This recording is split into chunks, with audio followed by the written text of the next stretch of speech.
Time for a break from our show to pay the bills. Check out beacons.ai/comics fund profit for all the C4 FAP links you could ever need, all in one place. You can provide feedback, listen, support, share, enjoy these. We have our Patreon there. You can buy us a beer or a coffee. You can check out our Instagrams, our Twitters, our Facebooks. Check out our YouTube page. You can email us. You can listen to our podcasts on Patreon, if you're a subscriber, on Apple Podcasts, Spotify, on Podbean. We have Google Podcasts on there. We have an Amazon wish list. You want to buy Kyle and I something? Fine.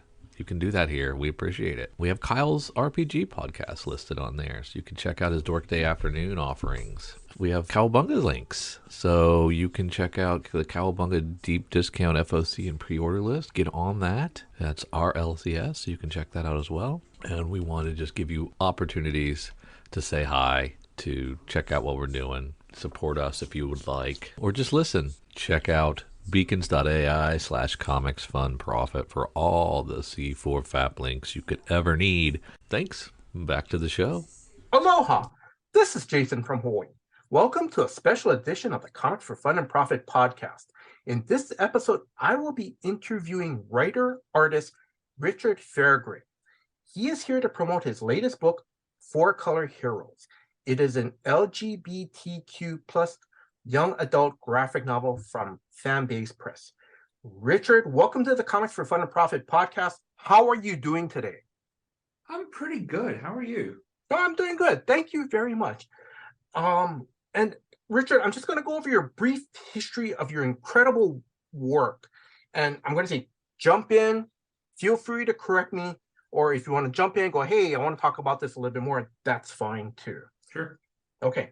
So now, you have as I mentioned, you have an amazing, incredible body of work that ranges from children's books to graphic novels and so forth. And now, correct me if I'm wrong, you have about 250 titles under your belt. Is that correct? I think Four Color Heroes would have been my 259th published book, but then two other ones have jumped out ahead of it. They're coming out in January and March. So actually, it'll be my 261st. Yeah, that's fine. Okay. And then at 3 years old, you started to make your own books in your spare time. Is that correct? Yes. I got in some trouble. I'd learned to read and write really early because my father was convinced that everyone at kindergarten would already know how to read and write, and I had to be ahead of them. And so I started making these books, and I made this book called it was Donald Duck in the Haunted House. Ooh. And it was Donald was waiting for Mickey to go into a haunted house together, and Mickey didn't show up. So Donald goes in on his own, and he gets to the attic, and he meets a ghost, and the ghost is sad because he has no friends. And Donald realizes he has no friends either, so he takes out a gun and shoots himself so he can stay with the ghost forever. And I got in a whole bunch of trouble for it because I'm from New Zealand, and so in New Zealand you start kindergarten at like 3.5. And so like my parents were called in, and this lovely woman named Janet, who was, like to stop me from eating Play-Doh, was like, we're pretty worried about Richard. And I was like, I can get in trouble for writing things. This is the most attention I've ever had. I'm going to do this always. Yeah. Cut to like 6 months later, it's Valentine's Day, and we have to draw a picture of people who are in love. And everyone else draws, which is a messed up assignment, by the way. Everyone else draws their parents. I draw Postman Pat and Reverend Tim's kissing. Again, I get in trouble. And then I'm like, I can get in trouble for drawing too. And that's my whole origin, I guess. But I have to say that, but that's a great story about, Donald Duck meets a ghost. Basically, both of them don't have no friends. Donald Duck shoots himself because I remember growing up as a kid watching these cartoons, and of course, usually it's, you get one of those where it's like, yes, like there's a ghost, and like, I don't know, Tom and Jerry, or Tom is alive. He gets run over by a car. He becomes a ghost, and it just feels natural as a kid watching this, Well, yeah, and you and I are old enough that, like, I think nowadays, like, Bluey is never going to shoot himself in the face, right? Yes. But when we were coming up, Yosemite Sam was shooting himself in the face all the time. So was Daffy Duck. So was Elmer Fudd. It Yes. was very, very ordinary for people to pull guns from nowhere and shoot themselves in the face on children's television. Yes. Which, I don't know, looking back on it, may not have been the best thing. But again, I grew up in a country that didn't really have guns. So I was in less danger. But I'm going to say, and I'm not, I'm not making any social commentary, but it's kind of sad that how times have changed, and yeah. Listen, it's okay. I'm going to go off on a little bit of a tangent for just a second. Yeah. It's like, times haven't changed. Times have remained relatively static, unfortunately. Mhm. And we are now very upset when we see like old cartoons that have things like that. Now, okay, don't get me wrong. There's stuff in old cartoons that's real bad Yes. and Mhm. shouldn't be shown. Yeah. But like the cartoon violence Mhm. has always been used as a scapegoat for things, or always been used as a distraction for things, in the same way that like, if you ever want to know like how messed up culture is, Mhm. Serial killers don't use guns, Uh-huh. and there are far fewer serial killers than there have ever been, because people don't, do it methodically and in small numbers anymore. Yeah. So like 6 years ago, I think, they Mhm. changed the designation of what defined a serial killer so that they could say there were more serial killers again, to distract us from the actual problem of gun violence, which was not being perpetuated by Daffy Duck. Yeah. Oh, man. And now back on track. Yeah, so let's get back on track. Okay. All right. Now, at age 7, you wrote your first comic that introduced your original character, Ghost. Is that correct? Yeah, it wasn't my first comic. It was just my first comic that I published. Oh, okay. I'd been making like I had a character called Bald Man, who was just a man who was bald, who got described as a bald man, and his logic was anyone with the word man at the end of their name is usually a superhero, so I must be as well. Yeah. And he had a friend called Captain Invisible, who was an invisible man who was determined to be considered a captain, so he wore a full pirate costume over his invisible body. And he had an invisible parrot on his shoulder who just had an eye patch, which was a nightmare to draw. And they had a character called Spy Face, who was a person who had a tattoo of the word spy on their face. They did not have great adventures. But no, Ghost was the first one. Like, I had never seen a comic book. Like, I knew they existed because like Michelangelo read comics, and the turtle, not the artist, obviously. Michelangelo read comics, and Bart Simpson read comics, and there were 4 comic stores in the whole country. So I had just never actually seen one in real life. So I assumed these were like a thing that people used to make, and old people who made TV knew about them. So they gave the characters on the TV shows these things to read. And I was like, they seem really cool, though. I bet if I started making my own ones, I could become a millionaire really fast, because I'd be the only person in the entire world making comics. So I draw this little book called Ghost about a ghost who struggles with like invisibility and loneliness, again, a common theme. And he's sad because no one's scared of him because they can't see him. So he goes to try and get a ghost costume, and he goes to the linen store and says, where are the white sheets? But they can't see him, so they don't help him. So he goes to the paint store to buy some paint to paint himself so they'll be able to see him. And he's carrying the bucket of paint up to the checkout, and so it's just a floating bucket of paint, and someone points at it and says, a ghost. And he's like, oh, finally. And my school library had just gotten, I've told this story so many times, so I'm sorry if anyone's hearing it again, but my school library had just gotten in this big VHS collection. And it had been like a real fight to get it. And a lot of people were really opposed to it because they were like, library is meant to be for books. And my argument would be, not a lot of books in that library anyway. So the librarian was like really passionate about keeping it, and I knew this. I also noticed that the stickers, the barcode security stickers, were the same as the ones at my local video store. So I got a bunch of kids to get videos out from the library, give them to me. I took them to the video store, slid them in under the censor, went into the adult section, swapped the labels out, then returned a bunch of adult films to the library the next morning. I went into the library and said to the librarian, if you give me free photocopying, I will tell you which films in here are porn. She didn't believe me. I went and grabbed what seemed like a random tape off the shelf, shoved it in the player, started playing at a scene that I'd queued up. She agreed. And so then I was able to start producing my comics and selling them at like school events, like athletics days that I was not taking part in, and like school dances and things. And so Ghost made me $400. Mm-hmm. And I was like, that's pure profit because, you know, labor doesn't count for anything when you're 7. Mm-hmm. And I bought like, I like to tell people that I bought a buttload of Ninja Turtle toys because it sounds cooler, but the truth is I just bought Power Rangers. Mm-hmm. So little bit embarrassed about that part, but I like by age 9, I had Dragonzord, Megazord, and Titanus, who is the dumbest and most expensive of the toys. Mm-hmm. Doesn't even do anything, just his back opens up and the other one sits inside him. Yeah.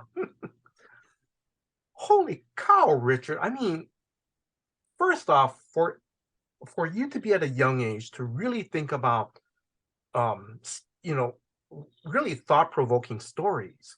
You know, I mean, like with, how can Donald Duck and He Meets a Ghost can be friends. They bond. And then with Ghost, about, no one can, the invisibility, no one sees him.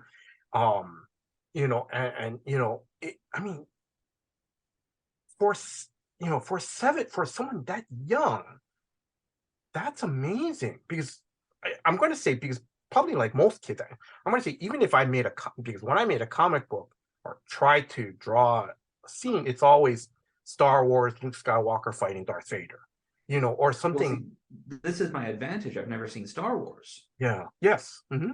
So if I had, maybe I would have drawn some outer space monsters or whatever happens in those films. No, but I just think it's more amazing that that your stories were already starting to be a little bit more thought-provoking already, especially at a young age. I think I'm gonna disagree with you there, actually, which is a great way to have an interview. I'm so good at this. I think that if you look at anything that a kid writes, if a kid is writing a story, there is stuff in it. They don't know it's there. Like, I would love to pretend that I was this incredibly precocious and knowledgeable child who fully understood the deeper meanings of what I was saying, but it wasn't. I was just like, I'm interested in these things because who knows why? And it's only with the kind of the ability to look back and put it into the wider context of like weirdo outcast kid with a funny wonky eye that that I'm able to say like, yeah, probably I was feeling a lot of things. Yeah. But I also have to say that's pretty ingenious of how you got Ghost to be printed. That's pretty cool. Well, so my mother, I'll fully credit my mother on this, and she hates being credited with this, but I'm going to do it anyway.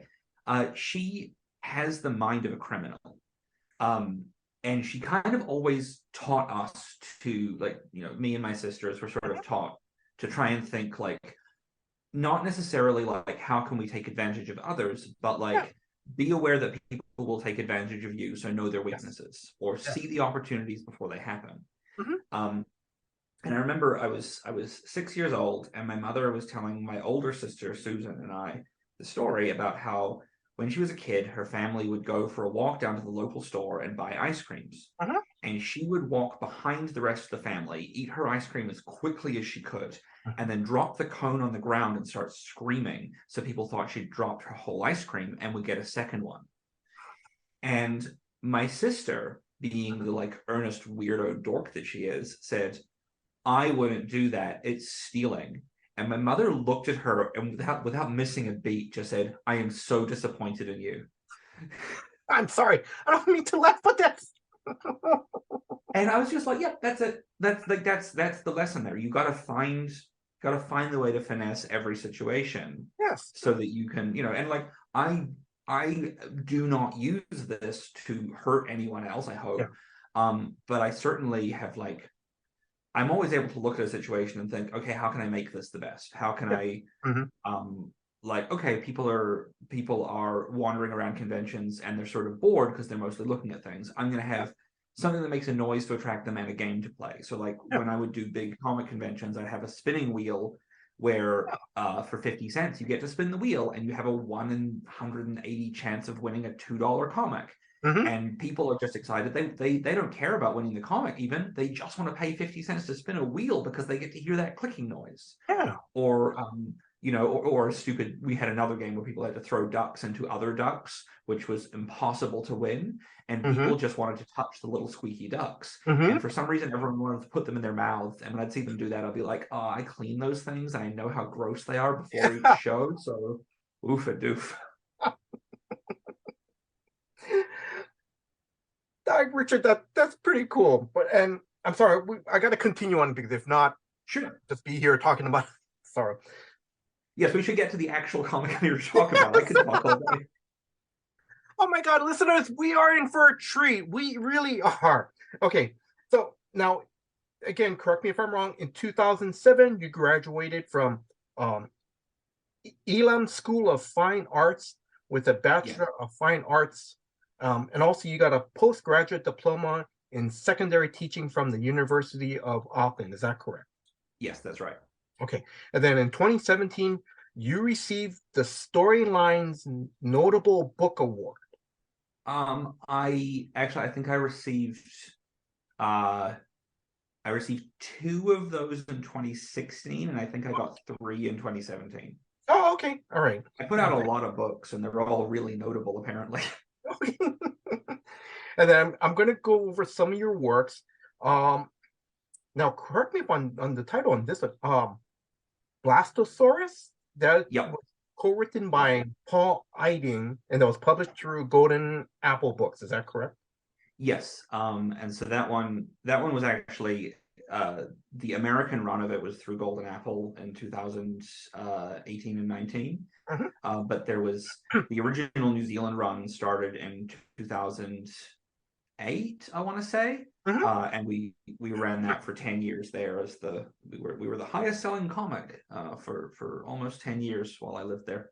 Yes. And then of course some of your other works was Gorillas in Our Midst, Black Sand Beach, and Haunted Hill. Yes. Okay.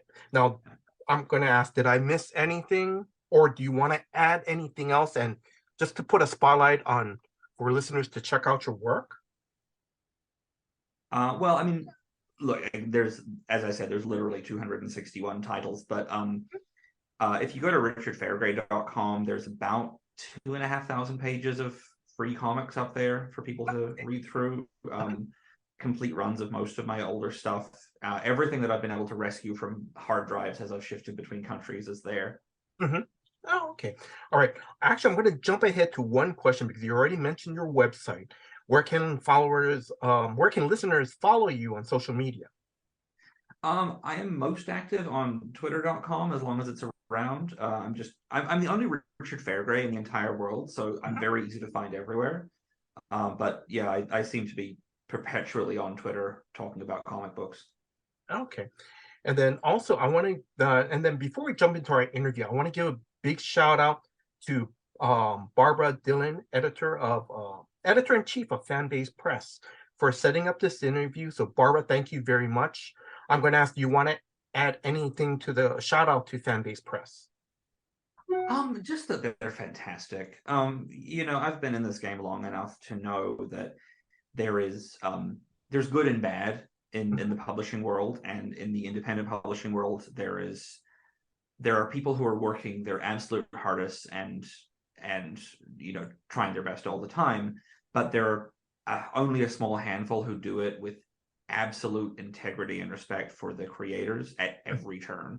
And Barbara and Bryant at Fanbase have been absolutely terrific with that.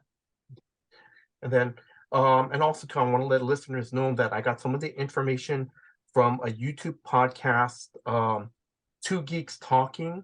And I'm sorry, I forgot to write down the date of the interview that you did. That's Kurt Sasso. Okay. And then I also got information off of your website, Richard, and also from the Fanbase press release. Okay. Now, Richard, we're just going to go over your origin story. So may I ask for our listeners, can you please tell us a little bit about yourself? Okay, well, I'm a curmudgeonly old man trapped in a 37-year-old's body. I used to say trapped in a young man's body, but I'm 37 now, so everything just hurts. I'm a workaholic. I get up every morning at 4:45. I work until usually 11 at night. And I just cannot stop producing comics. This year, because of some mess ups on the behalf of a couple of other publishers and delays because of COVID, I've had to draw 988 pages of comics.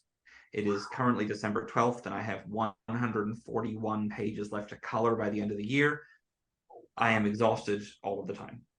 I split my time between my house in Canada and my house in Hollywood, where I mostly spend my time in an office in the world's oldest mall and take selfies with a ceramic fish in the base of a fountain that is, I like to think of as my best friend.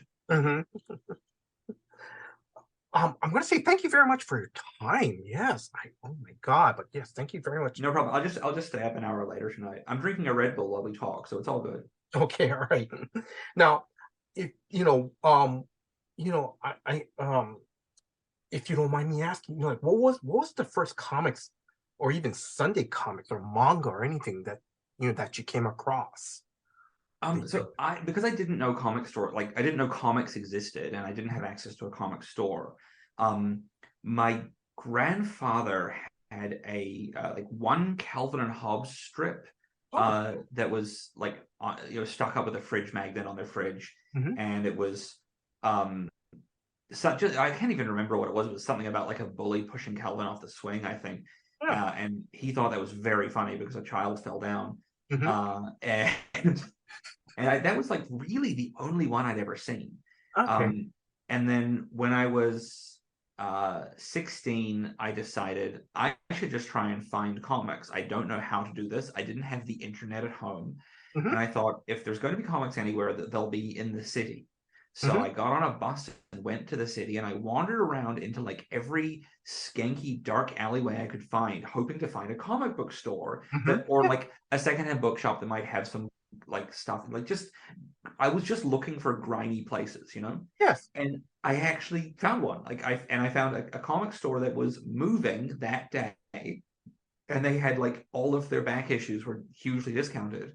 And so I walked in with this hope of maybe one day finding a comic book, and I walked out with like a pile of 300 just random issues of things from all over the place. And the only new thing I picked up was the first part of the two-part I Feel Sick by Jonan Vasquez, which is a follow-up to Johnny the Homicidal Maniac, and I will always insist is far superior, but only because I read it first. Holy cow. That's pretty amazing. Now off the cuff question, out of that pile of 300 comics, were there any any key issues that they kind of the key, if we look back now, any key issues? Oh yeah, heaps. It was just like a bunch of cool stuff. I got a first printing of The Killing Joke. There was a first, I had Sandman issue 8, which is first appearance of Death, for $1. Yeah. Like it was just all random. None of them were in great condition. I got like 6 issues of Miracle Man, but none of them in order, so I couldn't read it. Fortunately, I found someone who actually owned it, because when they saw me reading some stuff, they were like, "Oh, you like comics? Here, borrow all of these." And then like they weren't valuable issues or anything, but a bunch of completely disconnected Ninja Turtle stories from different places. And a couple of I read all of this stuff, and a couple of them were like really cool and like sparked these very cool ideas, and I'd love to know how it played out. But I never actually got to find out. So still a mystery. Why was Donatello wearing a Shredder costume? I don't know. He just was. But isn't it? But it's so cool, because when I got into comics too, it's like I didn't know. Well, now this is back in the 70s, and also too back then it was like we really didn't have like a local comic shop. It was either drugstore or wherever, or even like those 3 comics for in $1 for a pack or something. But it's always so cool to just pop open and just jump right in, and then you realize that there's part 2. Well, see, this is the thing. Everyone always talks about how we need to make comics more accessible and everything should be a standalone issue, and everyone thinks about it in terms of kids want to have the whole story. The truth is, kids don't care about having the whole story. Kids will read the same single issue of something 100 times if they enjoy it. Yes. Like, and they don't care if it's the first one or the last one. They will make up their own story, because that's the thing. When you are a kid, before you've been beaten down by the pain of being 37, you can read a story and just make up the rest and have a great time. Yeah. No, that's true.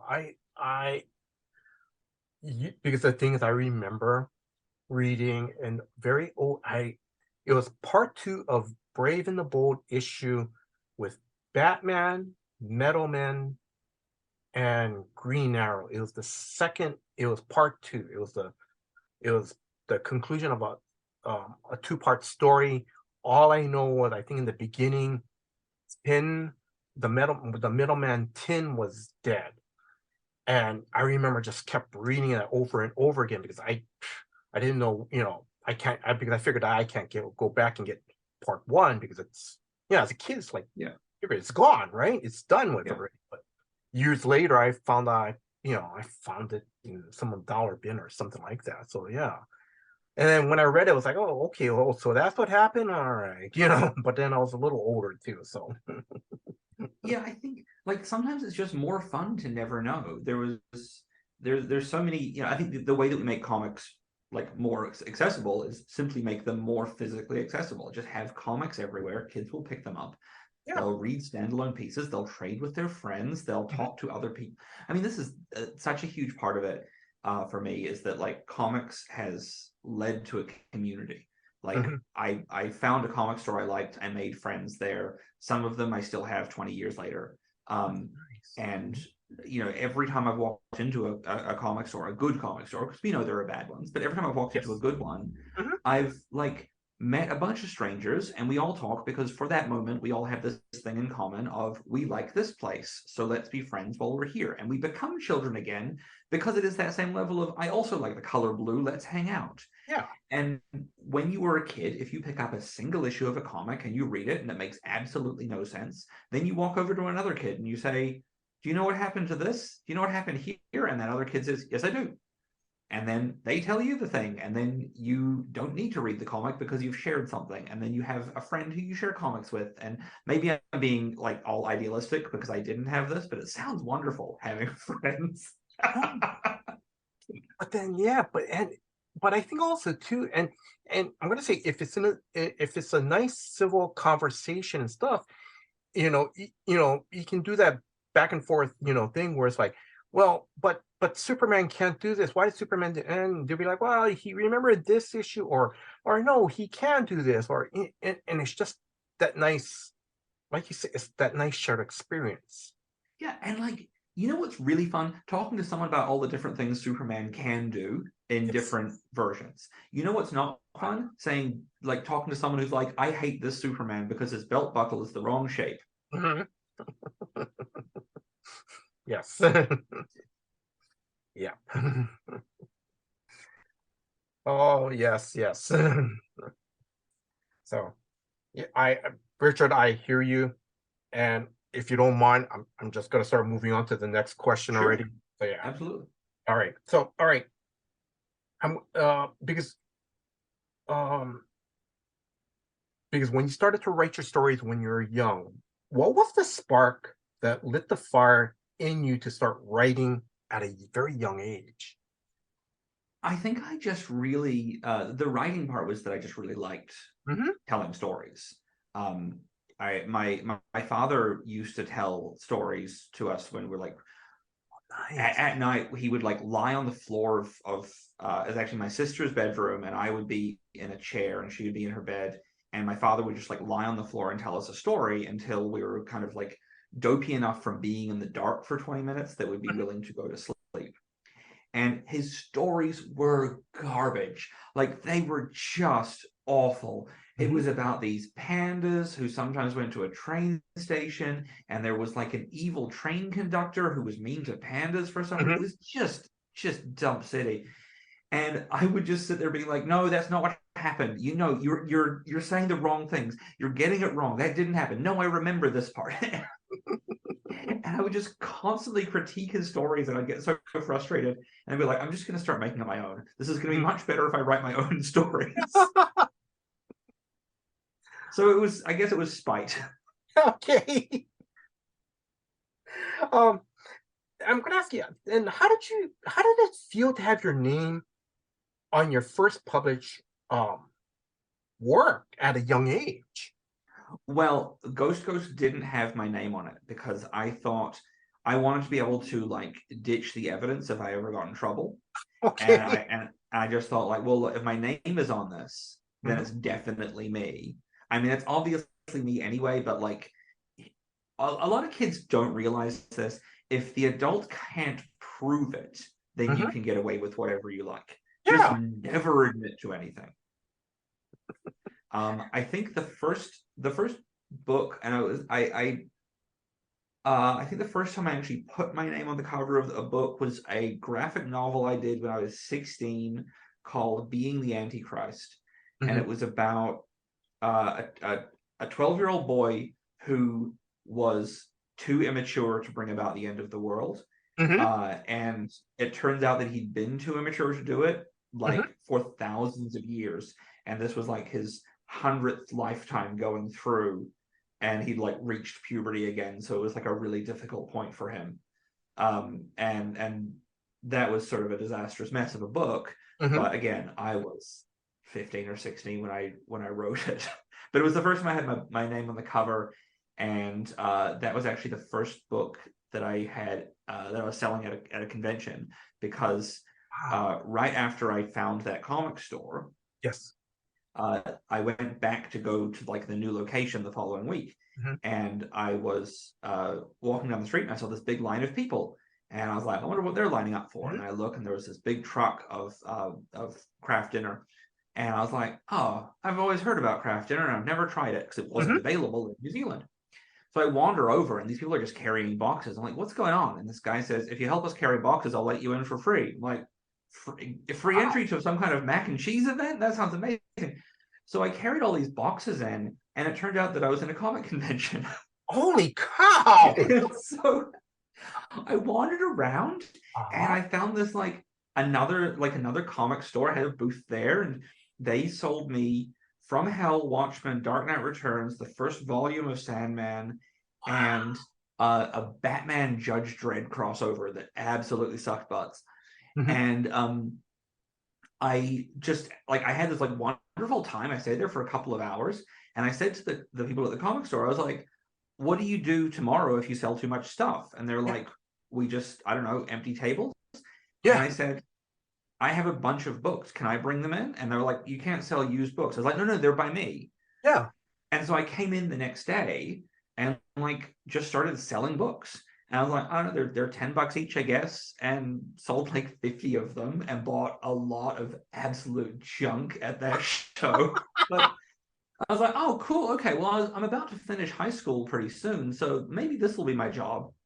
And then it just was. Holy cow! Richard, that's great. That's incredible. I have just somehow stumbled into so many things. And I think a lot of people think it's luck. I think it is an absolute willingness to wander into a dangerous situation, or wandering. Like, I kind of make every decision based on what will be a more interesting story later. And usually that means I'm saying yes to something dumb.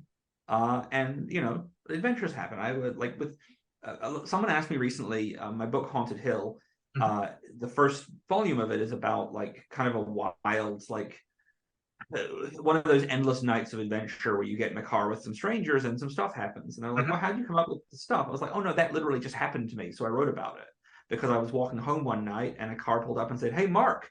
And I said, yep. And I jumped in and they said, you're not Mark. And I was like, absolutely, that is true. Where are we going? And then like, you know, cut to 5 hours later, I'm teaching these people in their 20s how to break into a house. Young people don't know skills anymore, I guess is my point. I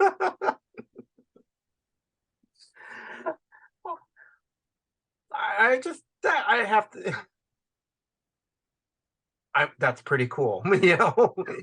But I will say, having my name on the cover of a book the first time around kind of felt like par for the course at that point.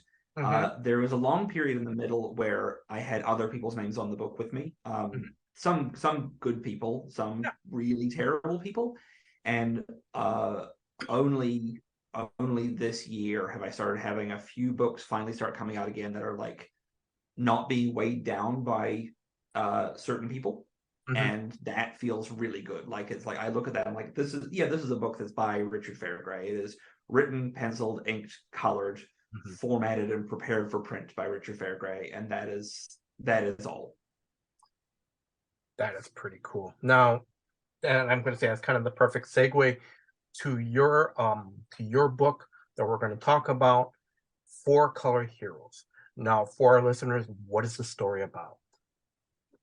So it is, I mean, the basic pitch is two young boys, like from very different backgrounds, fall in love through comic books. The bigger story is it's in the kind of nebulous early 2000s in New Zealand, in the middle of the protests against the Civil Union Bill, which was, for anyone who doesn't know, civil unions were kind of we're not going to let you have gay marriage, but we'll let you have a sort of similar legal thing, which sucks, obviously, but it was still a big turning point. And now there is gay marriage, so great. We can all relax. That's a joke. We cannot ever relax. But in the middle of all of that, there was a lot of protests and people screaming enough is enough, and horrible rhetoric going around about how terrible the gays were and how they're going to ruin everything. And I thought, like, I would like to see what, I remember what my life was like through that. I was 18 or 19 through it, and it largely didn't affect me, but it was part of the background noise of my life. So the story is about a boy who has been homeschooled and from a very religious home. Think Westboro Baptist Church, but more a little less intense and on the other side of the world. And he starts going to a regular high school for the first time because the church that he's part of, the school they were going to build themselves, gets blocked, which true story. And when he's there, his mother has said to him, just stay inside the classroom at lunchtime, because I don't want you having bad influences from other kids. And of course, what this means is he's in this classroom with this one other boy who's in there because he's in trouble, like he's on detention for being bad. And so it's these two just kind of keep getting thrown together for opposite reasons. And he gets their names are Oscar and Patrick. I'm butchering this. I'm sorry, but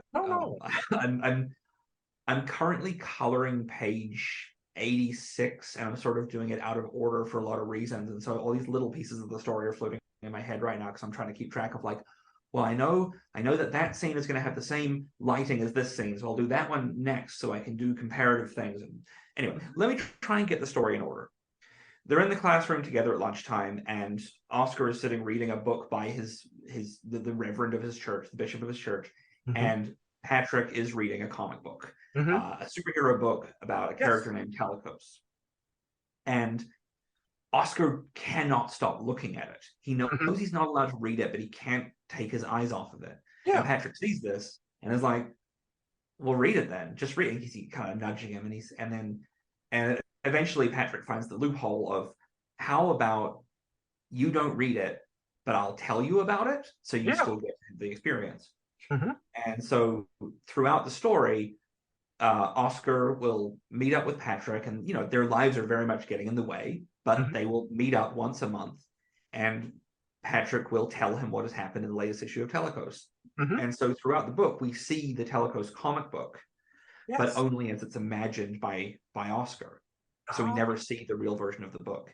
And it's as he learns about it more and starts to understand it, form the memotype of a superhero, it becomes more accurate to what a real comic book would look like. But the first time it's described to him, it's about this man who wears a suit of blue and gold and came from the stars in this huge ship to fight monsters.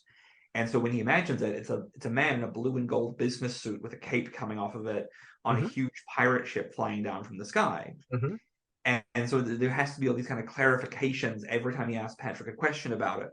And so it's just about like them forming this bond of like finding a safe place with each other, and the comparison of like incredibly anti-gay rhetoric coming from the church and the incredibly anti-gay rhetoric coming from like the very toxic masculine life of Patrick. And so like the two of them finding the safe place with each other throughout the story. Oh, okay. That's amazing. Wow, that's amazing. Thank you. The next question I'm gonna ask is more like a process question. Is that, I saw some of the preview pages, and correct me if I'm wrong, but to me it looked like there was a little bit of a manga influence. Was that intentional, or I'm just asking? That's an off the cuff question. Yeah, I think that like there's influence from all over the place. In spite of not reading any comics till I was in my late teens, I have since read thousands. I think that I don't read a lot of manga, but I think the influence is that manga is a form where smaller personal stories are far more present than they are in like big two comics. And I think that like that influence is very clear in a lot of my work. You can, I mostly focus on characters problematizing small moments, and then finding the big visual excitement to go along with it. But I think that, like, by and large, I kind of use comics as a way of translating the real world. My particular vision problems mean that I actually see everything in two dimensions. And so, like, the world looks a little bit like a comic book to me anyway, because there isn't the kind of the same depth that other people have.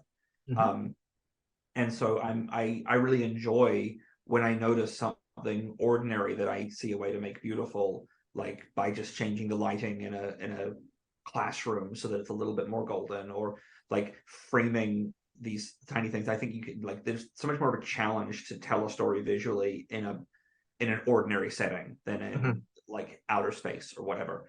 And I really enjoy that. And I actually, in this book, because I'm getting to do the superhero stuff as well, I'm noticing this, like if I'm drawing Oscar and Patrick in like a abandoned area of the school behind a classroom where there's overgrown grass and a tree stump and a big old wooden fence and a tree with its leaves falling off slowly, and I can like really play with the depth and reality of that space, I can create some of those interesting shots in the book.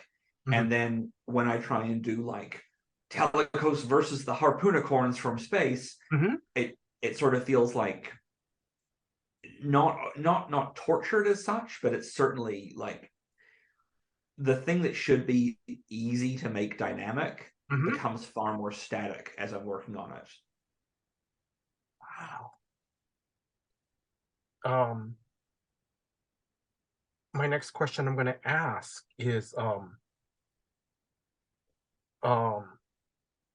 before you started to do Four Color Heroes, did you write out a full script before you start to draw the pages, or? Yeah, so normally, I have a weird process. With some of my books, it's very much a situation of like I'm writing as I go, making up pages as I go, or I'll send an outline to a publisher and then I'll kind of loosely follow the outline because I have, not to sound like an asshole, but like I've done this enough that I can look at an outline and go, I can make a good comic from that, and publishers tend to trust me to do it. And because I'm not working for DC or Marvel, I'm not doing a monthly book for anyone. I don't have to worry about very specifically sticking to a 22 or 18 or whatever page limit. That's true. And then with this one, Barbara asked me if I would write at very least like the first 2 or 3 issues before I started drawing. And that was perfect because I was working on Haunted Hill at the time, and that was really eating up all of my drawing time. And so I said, look, I'm going away to New York in a couple of months. Mhm. I will write an issue every day for you while I'm there, because I'm only going there to like walk around, basically. Like I've been in Canada for a year and a half and I was Yes. losing my mind. I needed to be around some real buildings. And I started writing it, and it was meant to be this very, and this is the other part of Haunted Hill, of Four Color Heroes, is it was meant to be incredibly quick.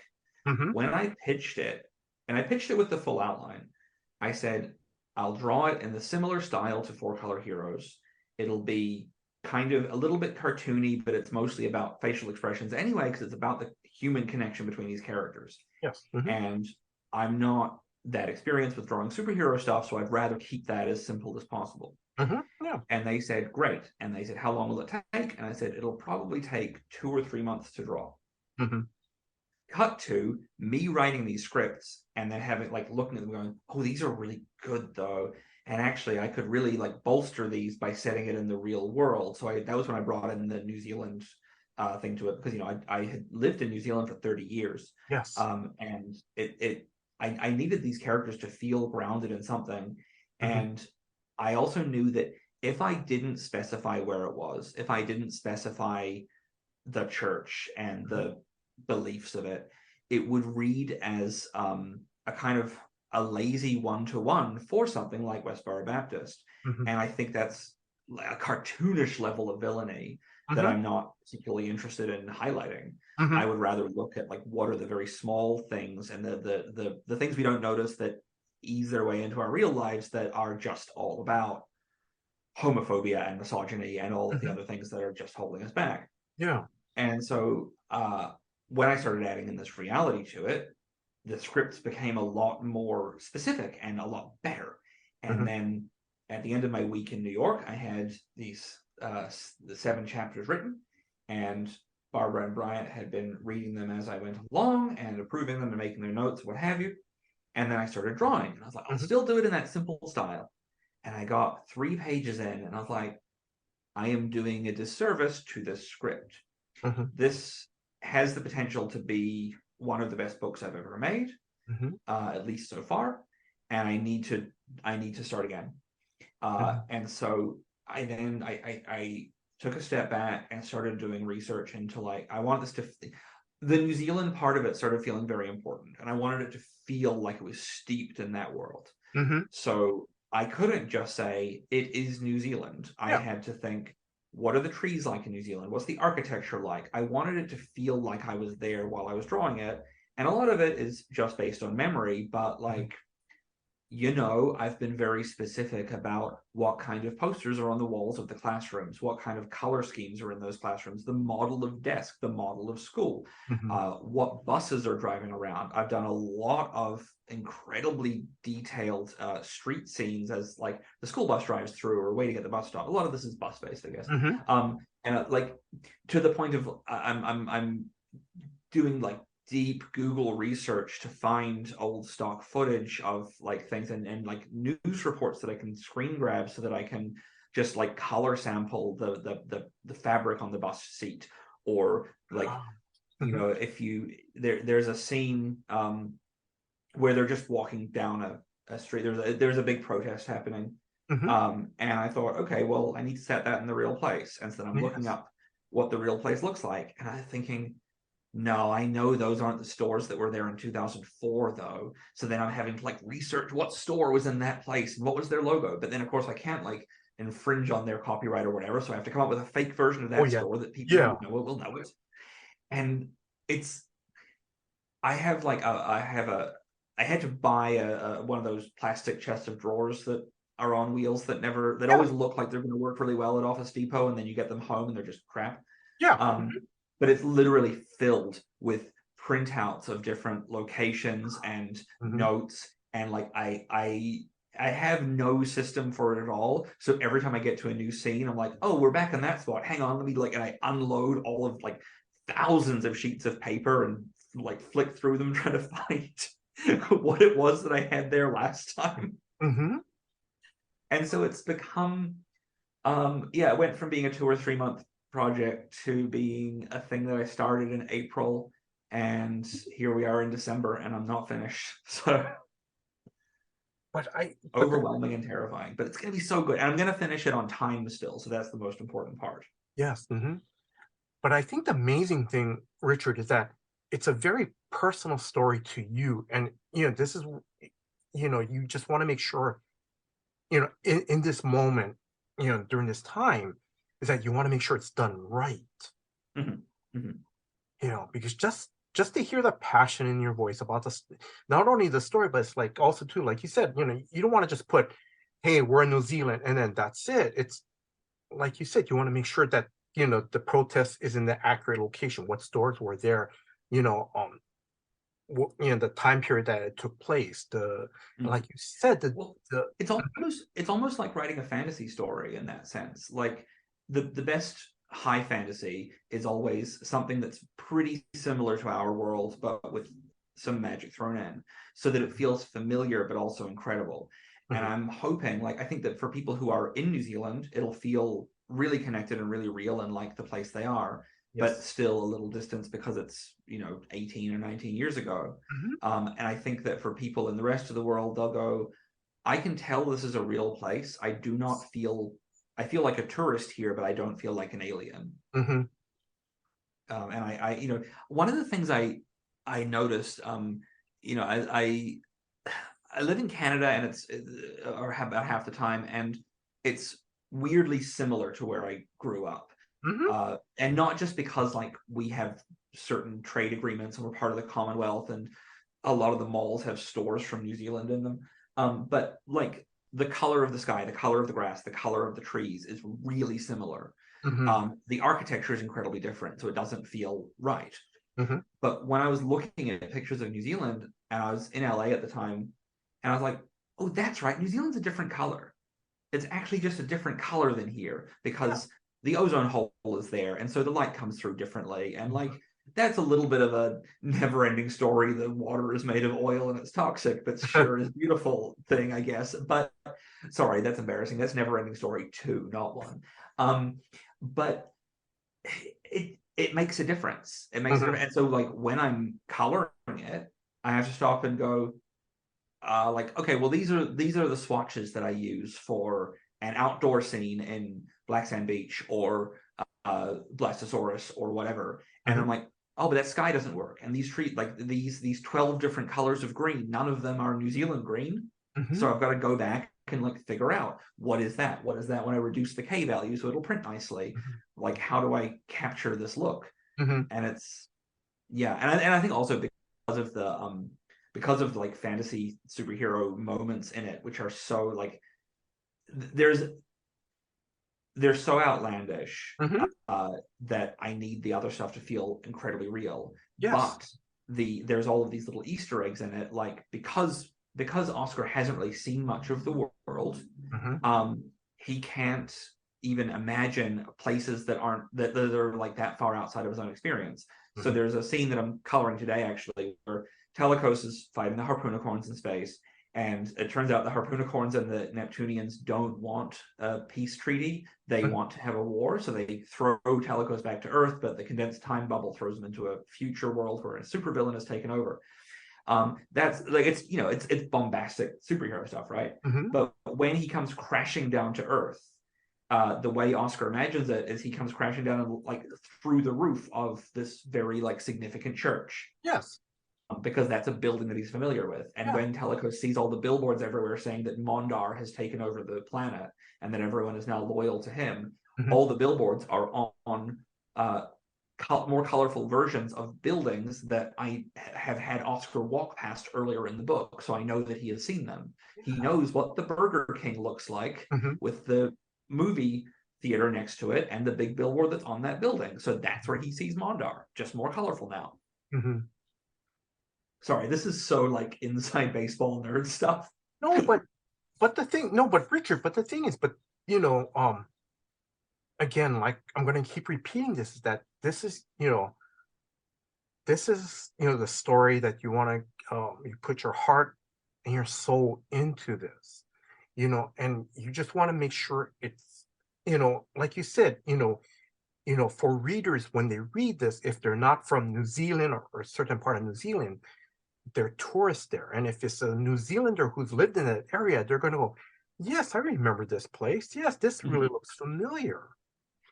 I'm also doing a thing where I've gone through like all my photos on Facebook and all my friends' photos on Facebook, and I've like mined them for like pictures of houses people used to live in, and I've put together a map where I can figure out, I know where every character lives, and there's even like an abandoned house that I've been obsessed with, which ironically, like during the time that I've been drawing this book, that house has been like cleaned up and put up for sale.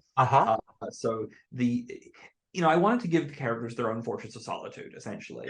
So there's, in the first issue, they walk past an abandoned house, and Patrick picks up a rock and throws it through the window and says, like, okay, first one to miss loses.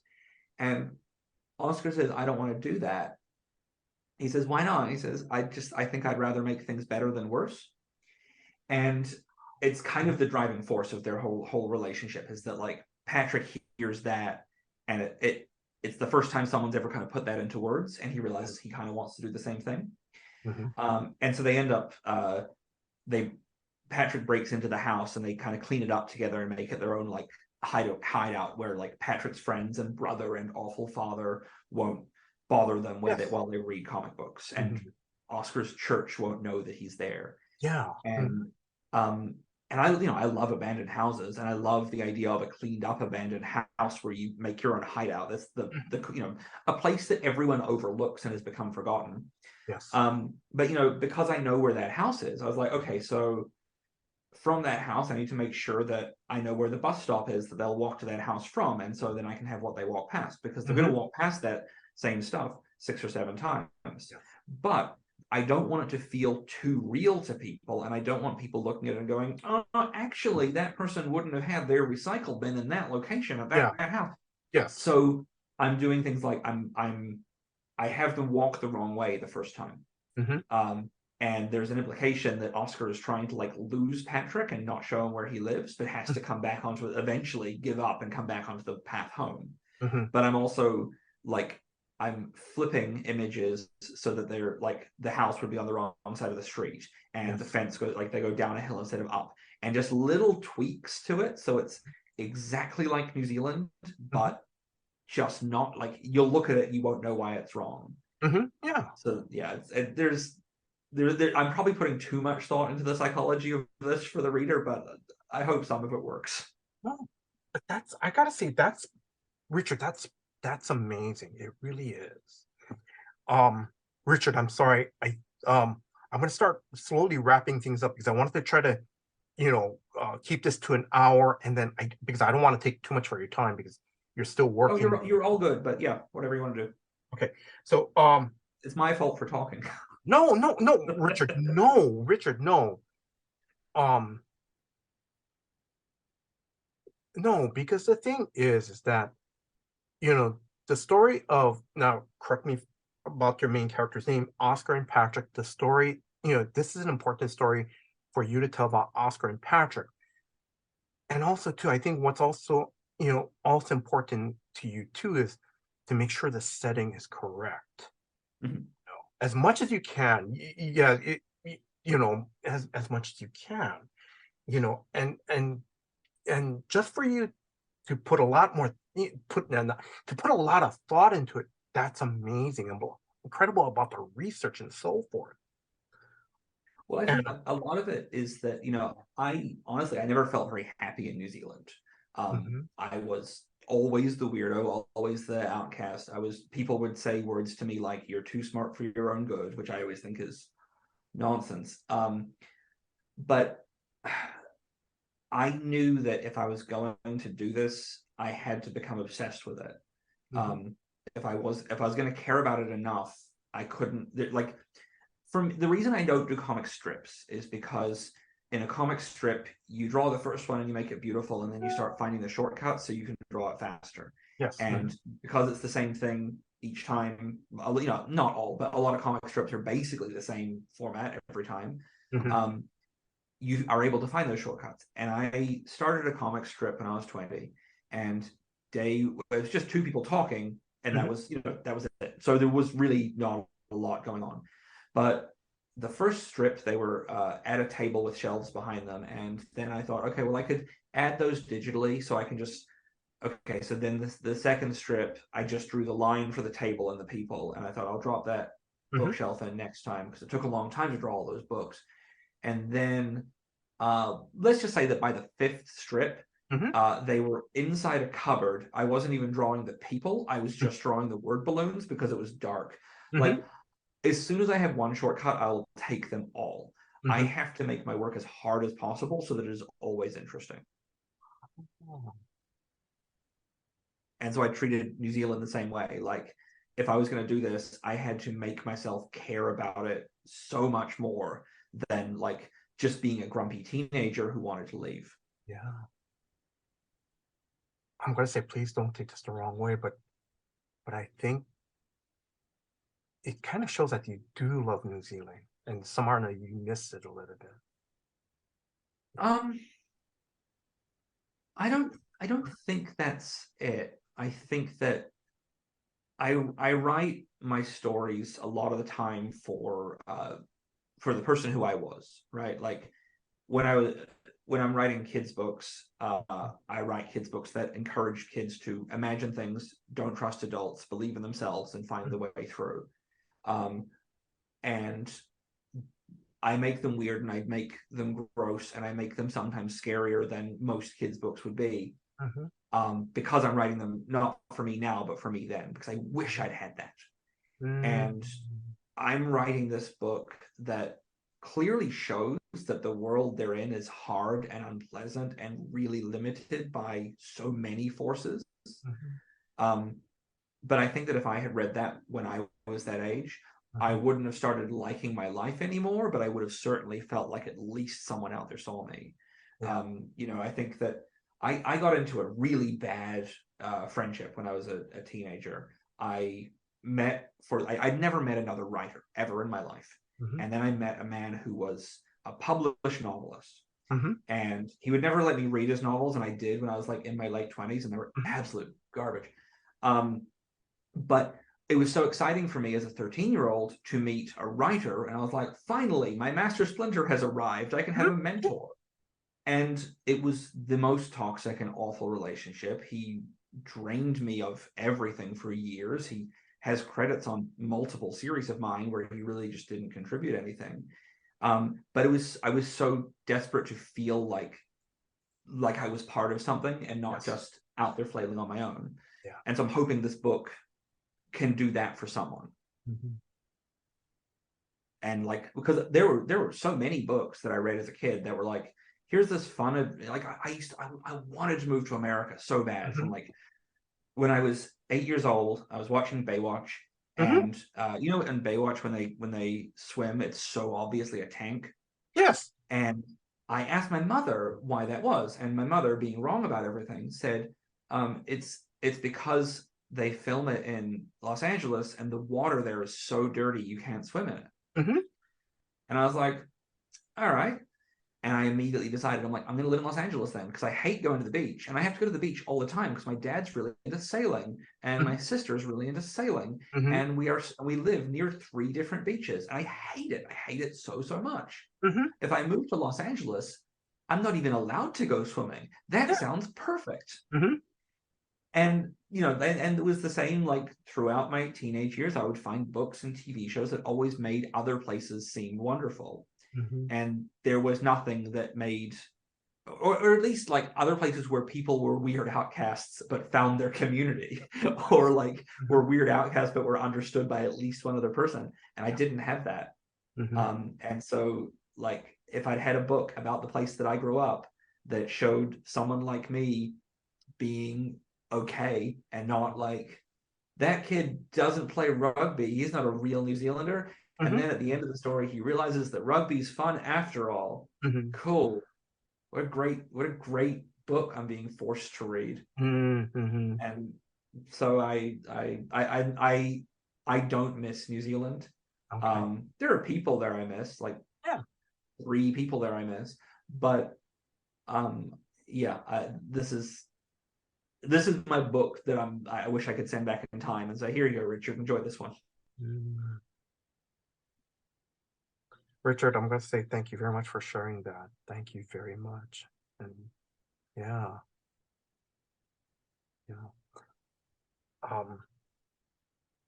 I'm sorry, Richard. I'm gonna still continue. I gotta continue on. I'm sorry, but like I said, thank you very much. Yeah, just thank you very much for sharing that answer. Yeah.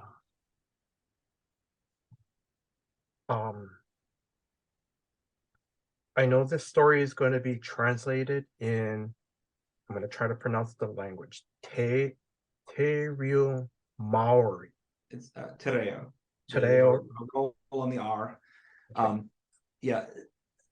So this comes back to this other thing about like the weirdness of the value of a culture. And like living in Canada, it's so ordinary. Like everything is in French and English, right? Yes. It's just all our food packaging, all of just the signs, everything. And whether you speak French or not, it's just there and it's completely accepted and it's normal. New Zealand, when I was growing up, didn't have that. Like Te Reo Maori is the other official language of New Zealand, and I mean it was forcibly wiped out for decades, and there's like a much darker history to that. But it's an official language of the country, and I grew up in a very white area, very like dull middle class suburbia, and I mean I remember I was with my friend and his mother. We were 14 or 15, and there was a glass door with the word out on it. But the word out is also like in all caps is tuo backwards. Oh, okay. And tuo, to be fair, could pretty easily sound like a Maori word, right? But my friend's mother looked at the word out written backwards on a door, misunderstood how doors worked, and went, oh, they bloody put that stuff everywhere, don't they now? No, they don't. And also, what is wrong with you? But growing up feeling not connected to the place that I was, I look at it now and I wonder, like, if Maori culture had been like a much bigger part of my day-to-day life in a way that I think it is now a lot more for young people. Yes. Maybe I would have felt more connected. Maybe I would have maybe that would have made a difference. And so I thought, like, if I'm gonna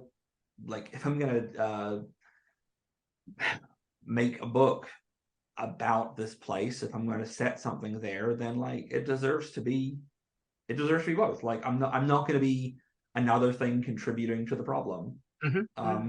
And like what's interesting is I've been gone from there now for 6 years, and I was talking to my agent, and she said, "Oh yeah, no, this is like a really normal thing that's it happened since you've been gone. A lot of books are coming out in both languages."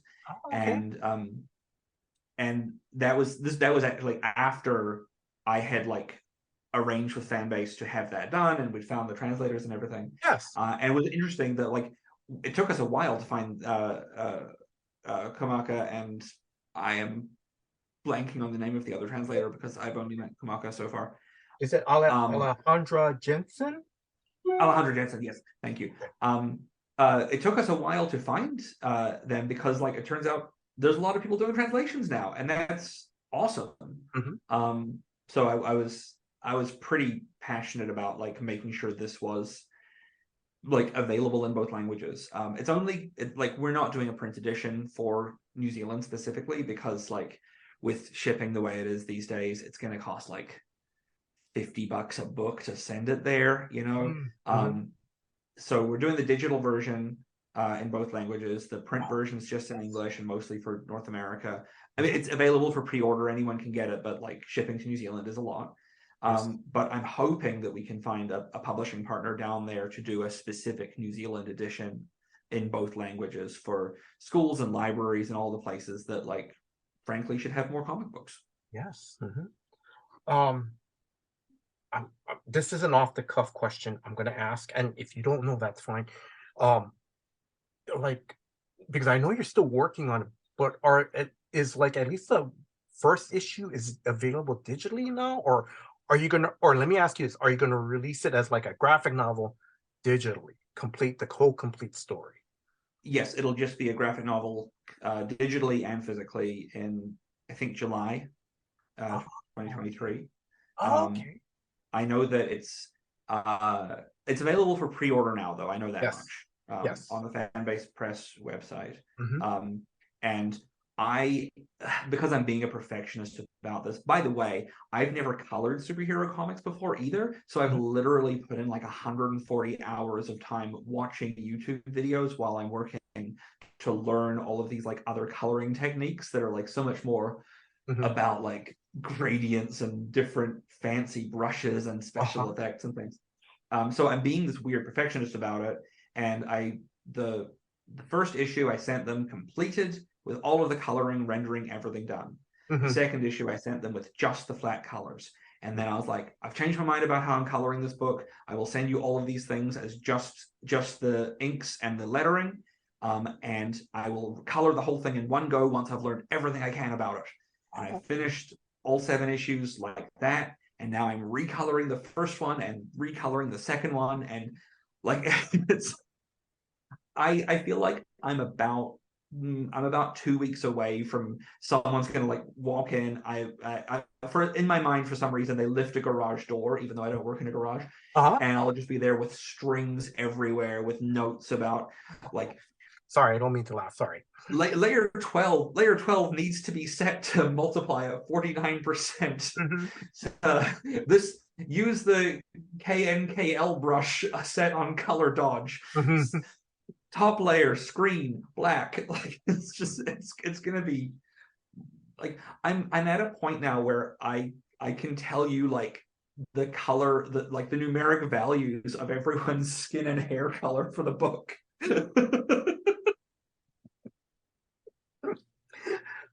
Oh, all right, Richard. I'm sorry. I don't want to try to. Let me try to wrap things up real quickly because I don't want to keep you too much because I don't want. Please, I'm joking on this part because I don't want you to lose the color numberings. All right. Um. Um. How did you team up with Fanbase Press? I mean, I know you were like in contact with them, but how did that come about? It was okay. So there's I don't know if you've heard about it, but there's this global pandemic that just will Yeah. not go away. And right at the beginning of it, I didn't realize this, but I'd met Barbara and Bryant at Long Beach Comic Con in like 2018, I think. Oh, okay. Yeah. But just for like 30 seconds, we'd spoken briefly. Hmm. Um, and then at the beginning of the pandemic, when the first lockdown kind of hit, I was living in Hollywood still, Hmm. and I was like, I was being so strict on all of this stuff. Like I didn't. Yeah. I don't want to say I didn't leave my house because I walked to my office each day, and the entire complex was abandoned, Hmm. so I could like interact with 0 people, and I masked even while I was outdoors, and I Hmm. wasn't speaking to anyone except on the internet. Hmm. And I saw on Facebook that my friend David Avalone Oh. had shared a link to Fanbase do a thing called Coffee and Comics, Hmm. um, which I think it was called Coffee and Comics, or no, it's called Coffee and Comics now. It was called the Fanbase something else. Hmm. And every Saturday morning, there's a Zoom call for LA comic creators, which is kind of expanded now to include like some people like Simon Burks and Simon and Mariel Burks from Blue Fox Comics over in Scotland are there, and my friend Lucy Campagnolo, who I wrote Shed with, was on it for a little while. She's in London, and there's the people everywhere. But it's just a way of us like staying connected with other comic creators Hmm. who we would normally only see at conventions. Yes. Yeah. And I showed up and I kind of assumed that everyone there was like best friends already and everyone knew each other Hmm. and that this had been going on for months. I later found out that I had joined week 2 and Hmm. that no one on the call had like ever met in real life. Hmm. It was just purely by chance. And I very quickly, I think, became like, I'm the king of oversharing. Like, I think I was, maybe 3 weeks into it before I was like telling everyone the story of the time I ate too many bananas and my shit changed texture for a few days, and now I can't eat bananas. I'm sorry. Like there's like a number of people out there who, like, if they hear bananas get mentioned, they'll tag me and they'll be like, "Hey Richard, I heard about bananas again, and it made me think of your story. Thanks." Hey Richard, I had a banana smoothie today, and I'm sorry. I'm sorry. I was I'm 4 joking. when this happened, but we got along incredibly well, and then I think it was maybe a year and a bit in, I had decided, when everyone else was like making banana bread and all that stuff, I was just like, I'm gonna be so ready for COVID to be over. I'm gonna have 10 graphic novels that I will release all at the same time, and I will be the only person who's like taking comics by storm. Yeah. I didn't even think to do Kickstarter or join any of the, like, I did it so stupid. I like buried my head and made stuff and didn't connect with the world. And so it was, I had this list. I have I'm in my writing office now, which is my nice indoor one because it's the middle of winter. But for a long time, my writing office was in a haunted house that I built for my wedding, that I'd converted to a writing space. And it was like always kept it below freezing, because apparently that's good for your thinking. And I had a whiteboard out there, and written on it, it said gay Bigfoot story, Hollywood garbage story, gay superhero, and then asterisk, romantic. Like all of these like notes on that, and like people would come and be like, "What is that?" I'm like, "I know exactly what all of those are. I have the full stories figured out. These," and it was a list of 10. These are the things I'm going to make. And I just started like churning these things out. I wrote a memoir, like a full graphic novel length memoir, in the first month and a half.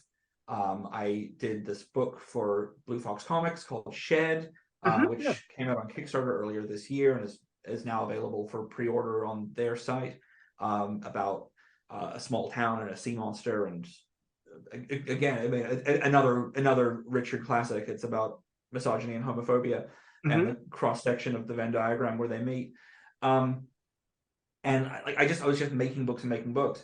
And I was like, I don't need to be in bookstores. I don't need to be in comic stores. I don't need to be pushing any of these things into like, I don't want to go to a big publisher again. I've been with Scholastic, I've been with Penguin, I've been with Pixel and Ink, and I'm sort of tired of taking that route, because this magical goal of being in bookstore markets and apparently magically selling tens of thousands of copies is fake. It's an industry trick that where it works like the music industry. For every 100 artists, one of them makes a profit, and they just wait and see which one takes off before they choose who to publicize. And I looked at what Fanbase were doing, and they were promoting nuclear power at the time. Yes, yeah. And they had sent me just a preview issue of it and said, like, let people know if you like this. And the press release was so good and like so professional. And I don't want to say that as if it's dismissive, but like, there is no way that I would have looked at the way they were promoting nuclear power and thought, this is a company run by 2 people who are also raising twins. Yes, yeah. Like I would never have believed that in my wildest dreams, except that I knew them and I knew what they were doing. And I was like, whatever I do, I want to have a book with them, because they will treat it like, I was getting some pretty shitty treatment from a publisher I was with at the time, who was like changing release dates without and not telling me. And there was a whole thing where a book came out and they're like, we need something else to publicize it. Can we let us know what the budget would be to do like a podcast based on the book? And so I started putting it together, and I was like, we'll do short episodes. I'll record it with some actors, because I lived in a recording studio at the time, and I can do it all remotely and safely. And I was like, let's discuss budget. And they're like, okay, but the book's already out, so we need something out like this week, and we'll figure that part out later. And at this time, they'd been really nice to me, so I believed them. And so I produced the entire first season of this podcast. And then that awful publisher turned around and said, oh, well, if we do a season 2, we'd look at paying you. Oh. So it was things like that I'd been getting, and that's not that's not a standalone incident in the world of publishing. And you can talk to anyone in comics; they have 100 stories like that from different places, and fan base were just above board. And I was like, I want to spend some time while I can't leave the house. I want to spend some time working for people who respect me and treat comics well. Yes. And so I went to them. I was like, hey, I have 7 stories that I haven't placed with anyone yet. Let me pitch them to you. And they were like, sure. And they like literally in an hour, I gave them a full rundown of all 7 graphic novels that I hadn't sold. And they were like, they liked this one the most. So I said, cool. And I had been waiting about 10 years to do this one. I'd had the idea for it a long time ago, in a very kind of rudimentary form, but like the core of it, of one boy describes comics to another boy who's not allowed to read them, and he imagines them as a way of falling in love, like that was always there. That was the beginning of it. And I kind of never made it because I always thought, like, I'm not good enough at writing yet to do this. I'm not good enough at drawing yet to do this.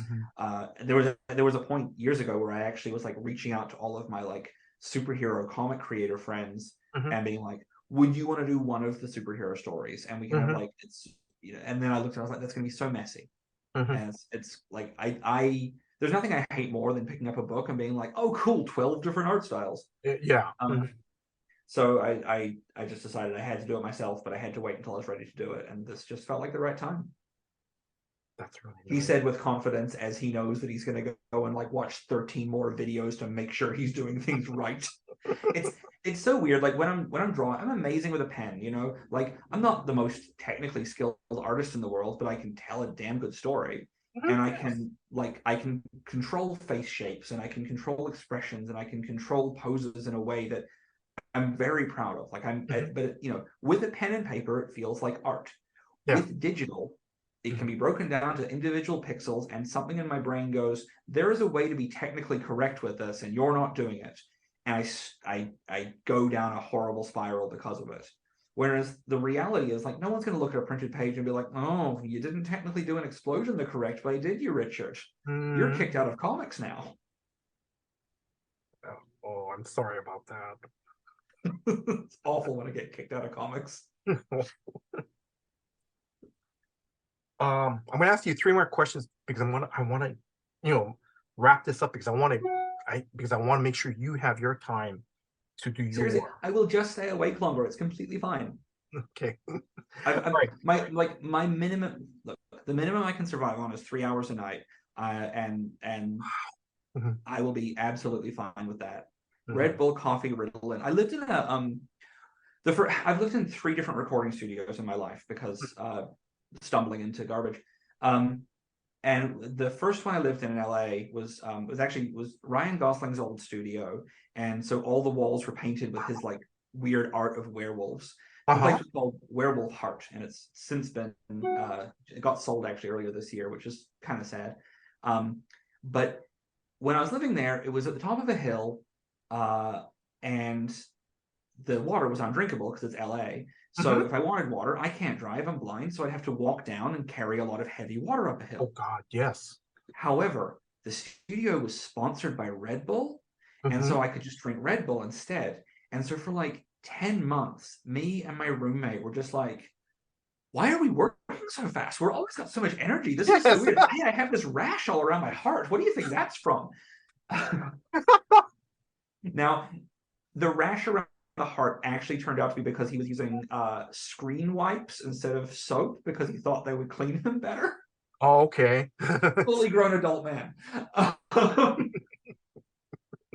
But I got like really into Red Bull for a long time. And actually, after I moved out of there, I knew that the Red Bull delivery happened at like 4 a.m. on a Friday, and my office was within walking distance. And so every Friday, I would like leave my office at 4 a.m., walk up the hill, and be like, it's fine to carry Red Bull down the hill and steal 36 cans for the week. Wow. God, I missed that free Red Bull. Yeah. Yeah, know, look, I don't need a lot of sleep, but one of the tricks I learned is that if you're going to sleep very little, you have to do it in multiples of 90 minutes, because Yes. that way you wake up when you're closest to being awake anyway, and you don't feel jolted awake. Mhm. All right, so your 3 questions. Yeah, no, I'm just amazed. Richard is like, wow, that's an incredible schedule, your sleeping schedule, and wow, you know. It's just until I finish this book and 2 others. Okay. And then whatever else I come up with.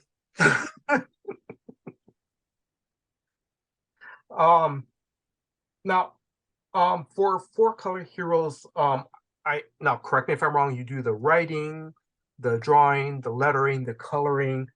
I'm just going to ask, is there anyone else on the creative team that you want to give a shout out to Nope. on this book? Okay.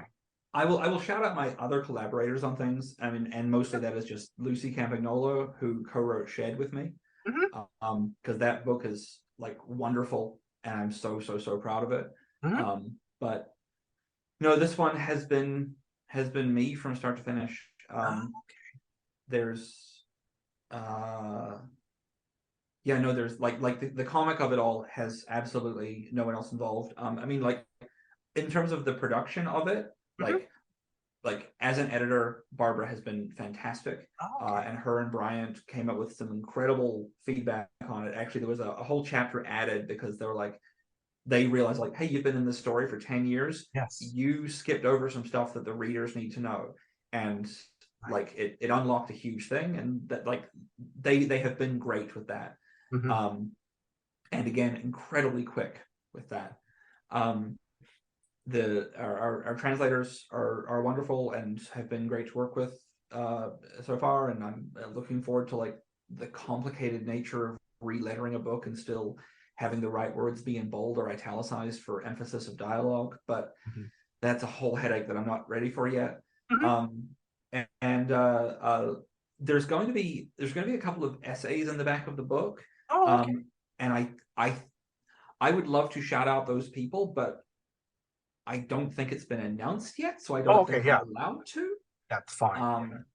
But let me just say, one of them is a writer who I really respect and really like, and whose real name I thought was just a Halloween Twitter name for a long time, because I followed him on Twitter during October, and then like in January I was like, dude, you've got to change your name back to whatever it really is. This is just embarrassing. Halloween's over already. Come on, you know. Turns out his real name is David S. Pumpkins. Dumb joke. That was a good one. You know what sucks about David S. Pumpkins, apart from all of it, is that I had that suit for years before that sketch happened. Oh my God. And like when that sketch came out, I was like, oh, guess I can never wear that again. Because people are gonna go, you stole that from Saturday Night Live. Yeah, I'm like, no, this is from a company called Oppo Suits, who do, like, if you've ever seen like a suit covered in question marks or dollar bills or pumpkins or whatever, it's Oppo Suits, and they're wonderful. And I will say this, I have never in my life been to a pride parade wearing that pumpkin suit and not got some serious action because of it. That suit's a winner, and now I can't wear it because people are like, oh, you're dressed as Tom Hanks. Yeah. Tom Hanks. I'm just gonna ask, do you want to give a shout out to your husband? You know, during all, sure. Sure. I'll say to him, you should listen to this podcast. And he'll say, what? And then he'll ask me to set it up for him, and I won't. Yes, my husband who has put up with so much through, like, this year has been more intense than any other year for me for work.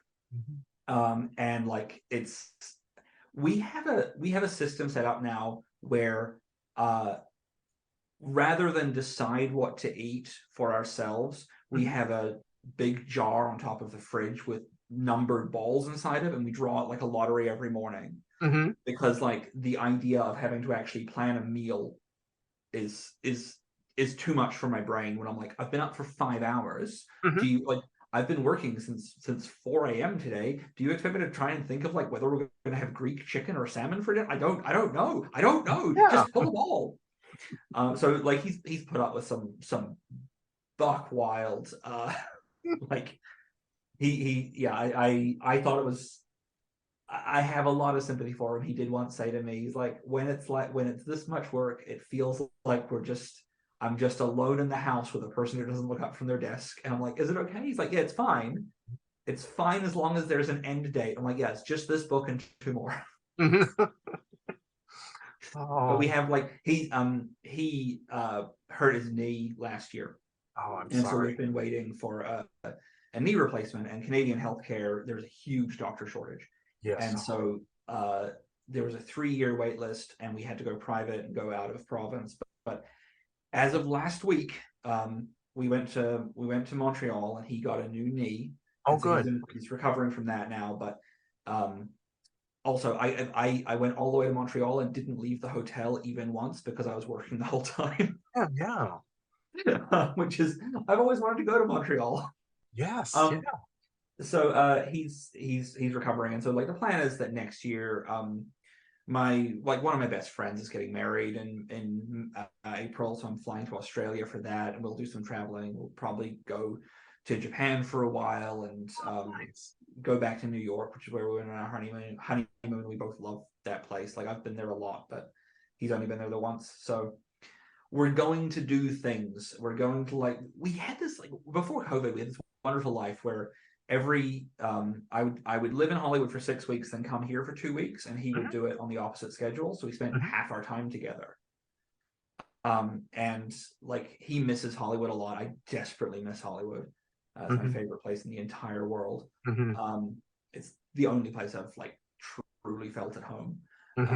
Because it's for garbage people and the desperate, apparently. Yeah, it just makes me feel so comfortable.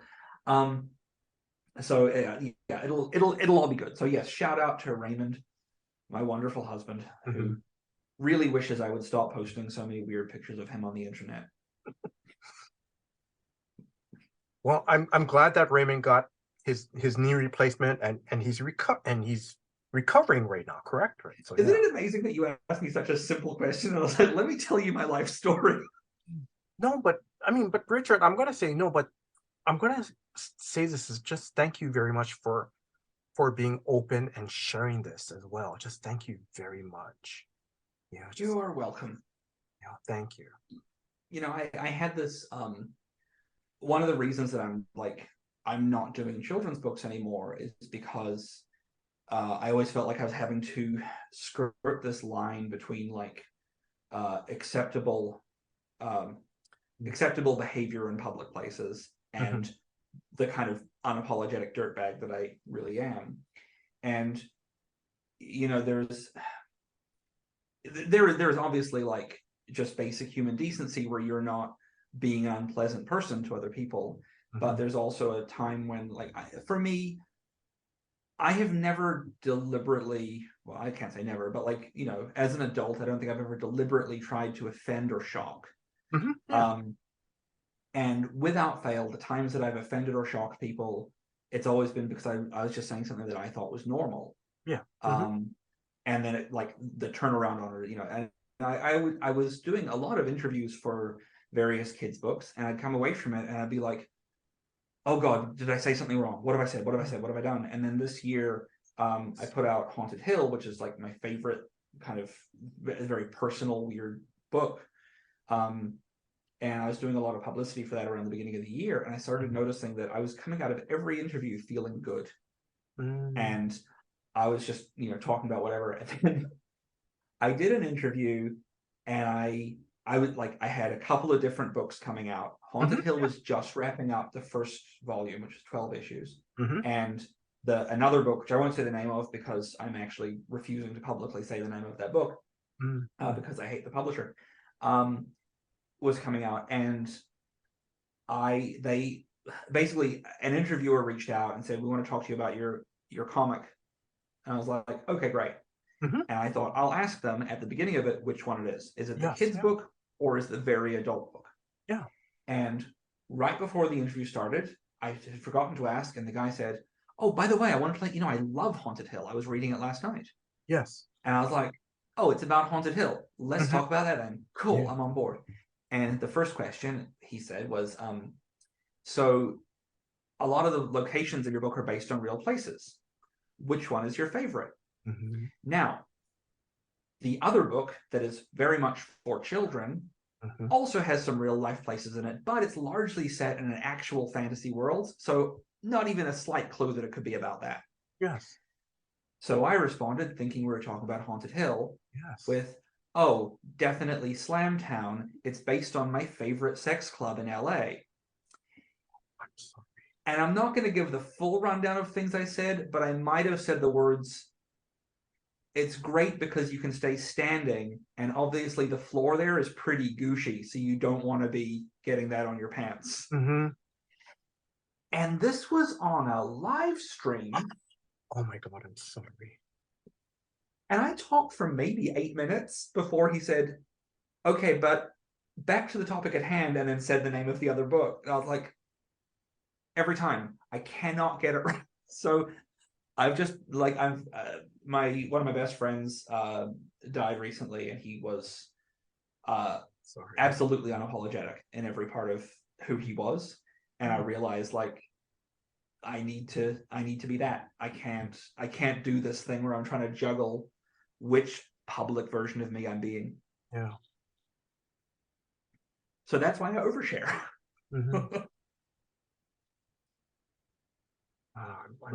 I'm sorry. I'm sorry. Yeah, that happened to you on the live stream. I mean, to be fair, it was very funny. Okay. It's so rare that you're on a live stream and you have a reason to say the words. Yeah. California's longest succatorium. Anyway, what were your other questions? I was gonna, 2 more questions. I'm gonna ask, have you and your family been to Hawaii? I have not. And I when I was looking through the questions last night for this in advance, I was reading them aloud, and I said, oh no, I haven't. And Ray said, I have. I went there for a weekend once. Tell them that. Like, all right. So Ray went there for a weekend once. He can't remember when. Okay. Any closing words to the last question, any closing words to our listeners? I mean, there's so much that I could say. I feel like you're setting me up to give like a Doctor Who about to regenerate speech. So I'm just going to say, never be cowardly, always be kind. And I'm going to say, Richard, on that note, thank you very much. I wish you all the success with 4 Color Heroes graphic novel, and mahalo. Thank you in Hawaiian. Thank you very much for your time. Thank you for giving me this opportunity to interview you. I also want to thank Barbara of Fanbase Press for helping set up this interview. And if you are a new comic book reader or a lifelong comic book reader, please check out the young adult graphic novel 4 Color Heroes from Fanbase Press. It will be available correct me if I'm wrong on this, Richard. It'll be available digitally and hardcover next year. Is that correct? Yes. All right. And as Richard has mentioned, it's going to be in English and Today or Maori. Yes, thank you very much, Richard. And you can pre-order the graphic novel through Fanbase Press website, www.fanbasepress.com. Pre-orders before May 1st, 2023. You will receive a discounted price of $19.99 and an exclusive print, illustrated, and signed by Richard. Correct me if I'm wrong on that, Richard. No, that is correct. I got to learn to spell my name. That's so important. Okay, and I want to thank Drew, the co-host of Comics for Fun and Profit. Drew, thank you very much for all your hard work behind the scenes. Thank you for putting this episode together. And if you are a new listener, please check out new episodes of Comics for Fun and Profit that comes out every Saturday. And until next, and I want to thank you, the listeners. Thank you very much for your time. Thank you for listening to this episode. Until next time, guys, Aloha. Aloha. As you know, our LCS is Cowabunga Comics, Lake Country, Wisconsin's best pop culture destination for new comics, back issues, gaming, retro video games, vinyl, and figures. Give them a call, 262-569-9999. Check them out online at cowabungacomics.com or follow them on Twitter at Incredicow. They are our LCS, and we utilize their deep discount mail order service to bring Oconomowoc, Wisconsin closer to us. They'll take care of you.